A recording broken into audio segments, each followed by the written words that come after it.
안녕하십니까. 소쿨극장의 소리내어 읽거나 눈을 감고 듣기 코너입니다. 오늘은 열려 박씨와 산해종 만석 사이에 있었던 의리에 관한 이야기입니다. 경상도 영주 지방에서 실제로 있었던 일이라고 합니다. 구독과 좋아요, 그리고 알람 설정 부탁드립니다. 재미있고도 좋은 글로 보답하겠습니다. 선비인 노아무개에게는 아들이 하나 있었는데 혼이 난 지 얼마 되지 않아 그만 죽고 말았다. 며느리 박씨가 예를 갖추어 남편의 장례를 치르고 효성을 다하여 시부모를 봉양하니 이웃 사람들이 모두 칭찬하였다. 박씨에게는 시집 올 때 데리고 온 어린 사내종이 하나 있었는데 박씨를 친동기간처럼 따랐으며 이름을 만석이라고 하였다. 노씨 집안은 본래부터 가난하였다.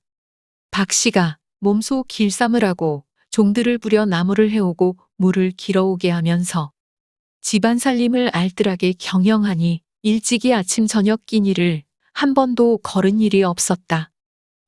이웃에 김조술이라는 사람이 살았는데 명색이 양반으로 몇만금의 재산을 가진 부자였다.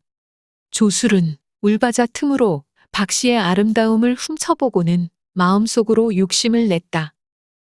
어느 날 노생이 출타하려고 조술의 집에서 휘양을 빌려 쓰게 되었다. 조술은 그가 집에 없는 틈을 타 달밤에 말총갓을 쓰고 그 집으로 들어갔다. 당시 박씨는 혼자 자기 방에 있었다. 그 방과 시어머니가 거처하는 방은 벽 하나 사이였는데 중간에 조그만 창문이 나 있었다. 잠결에 창밖에서 나는 발소리를 듣고 박씨가 눈을 떠보니 달빛 아래 사람의 그림자가 비치는 것이었다. 무척 놀란 데다 마음속으로 이상한 생각이 든 박씨는 즉시 자리에서 일어나 시어머니의 방으로 들어갔다. 시어머니가 괴이하게 여겨 묻자 그녀는 목소리를 낮춰 그 까닭을 말하고 시어머니와 마주 앉아 있었다.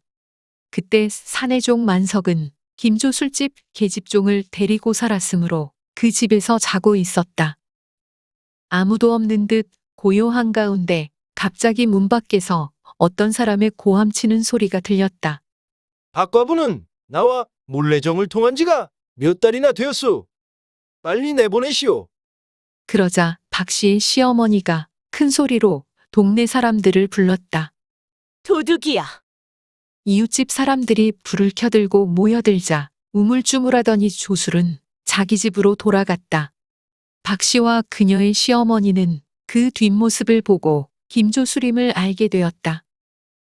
노생이 돌아와서 그 이야기를 듣고 분함을 스스로 이기지 못하여 관가에 고소하려고 하였으나 좋지 못한 소문이라도 나면 어쩔까 염려되어 잠시 참기로 하였다. 그 뒤 김조술은 또다시 동네 사람들에게 이렇게 말을 퍼뜨렸다. 박씨가 나와 정을 통해서 아이를 뵌지 4달 됐다네. 그 말이 동네에 자자하게 퍼지자 박씨가 그 소문을 듣고 말하였다. 이제는 관가에 고소해서 부끄러움을 씻어야겠습니다. 하고는 쓰개 치마로 얼굴을 가리고 관아에 들어가 김조술의 죄악을 분명히 말하였다.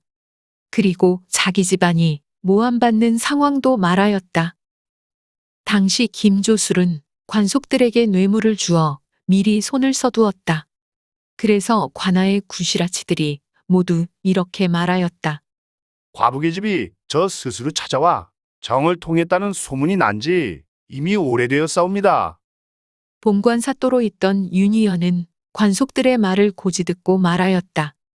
네게 만약 정절이 있다면 비록 남의 모함을 받았더라도 시간이 오래되면 저절로 누명이 벗겨질 텐데 어째서 여자의 몸으로 관아에 들어와 스스로 밝히려 하는가? 박씨가 즉시 가지고 있던 은장돌을 뽑아들고는 의분에 떨며 말하였다. 제가 스스로 관아에서 해명하는데도 김가의 죄를 엄히 처벌하지 않으신다면 저는 마땅히 이뜰 아래에서 자결하겠사옵니다. 본관 사또가 놓아여 꾸짖었다. 네가 이걸로 협박하려는 것이냐? 네가 죽고 싶으면 내 집에서 큰 칼을 가지고 자결해야 옳지. 어째서 조그만 칼을 가지고 그러느냐? 썩 나가거라. 하고는 관비를 시켜 박 씨의 등을 밀어 관아 문 밖으로 내쫓았다. 관아 문 밖으로 쫓겨난 박 씨는 목을 놓아 크게 울더니 장도로 목을 찔러 자결하였다. 그 광경을 보고 놀라지 않는 사람이 없었다. 본관 사또도 그 모습을 보고는 놀라 시신을 옮겨가게 하였다. 노생이 분함을 이기지 못하고 관아에 들어가 시비를 가리다 보니 사또의 권한을 침범하는 지나친 말을 하게 되었다. 본관 사또는 노생이 관정에서 마구 발악하고 사또의 권한을 침범하였다고 경상가명에 보고하였다. 그리하여 노생은 안동부로 옮겨가 갇히게 되었다. 만석이 한양에 올라가 노숙을 하며 경복궁 앞에서 임금이 출궁하기를 기다렸다가 임금이 탄 가마 앞에서 죽을 각오를 하고는 발화를 치고 진정을 하자 당의 도에서 조사하여 아뢰라는 어명이 내렸다. 경상가명에서 조사하게 되자 김조술은 몇 천금을 풀어 동네 사람들과 관리들에게 뇌물을 써서 박 씨가 죽은 것은 자결이 아니라 아이를 뱄다는 소문이 부끄러워 약을 먹고 죽은 것이라고 말하게 하고 박 씨의 부탁을 받고 약을 샀다는 할미와 할미에게 약을 팔았다는 상인을 증인으로 내세웠다. 이 또한 김조술이 늙은 할미와 상인에게 뇌물을 주어 그리 된 것이었다. 오래도록 판결이 나지 않은 채 재판은 4년이나 끌게 되었다. 노생의 집에서는 박 씨의 시신을 염도하지 않은 채 관해놓고는 관뚜껑도 닫지 않고 말하였다.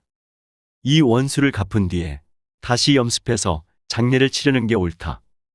그녀의 시신을 건너방에 4년을 두었으나 신체가 조금도 상하지 않았고 얼굴도 살아있을 때와 똑같았다. 그 방에 들어가도 고약한 냄새가 전혀 나지 않았고 파리떼도 감히 가까이 가지 않았으니 그 또한 기이한 일이었다. 봉화고을원으로 있던 박시원은 곧 그녀와 육촌남매 사이였다. 그녀의 빈소에 곡을 하러 갔었다고 하길래 내가 그 자리에서 물어보니 관이 열려 있어서 보았는데 생시와 다름이 없었다고 하였다. 만석은 김조술집의 계집종을 배필로 삼아 남매를 낳았다. 이때를 당하여 그 처와 헤어지며 울면서 말하였다. 자네 주인이 우리 주인을 죽였으니 자네 집은 내게 곧 원수 집안일세. 내가 당신을 귀히 여기지 않는 것도 아니고 부부의 의리를 중하게 여기지 않는 것도 아니지만 이번 일은 내가 참을 수가 없네. 우리 어머니 나를 낳다가 죽자 박씨 누님이 암죽을 쏘아 먹여서 어린 나를 살렸네. 주종 간을 떠나 나는 그 은혜를 잊을 수가 없다네. 사람 노릇 제대로 하는 것은 꼭 양반이라야만 하는 것은 아니라네. 자네는 자네 주인에게로 돌아가게. 나는 내 주인을 위해 목숨을 걸겠네. 우리 다음 생에나 만나세.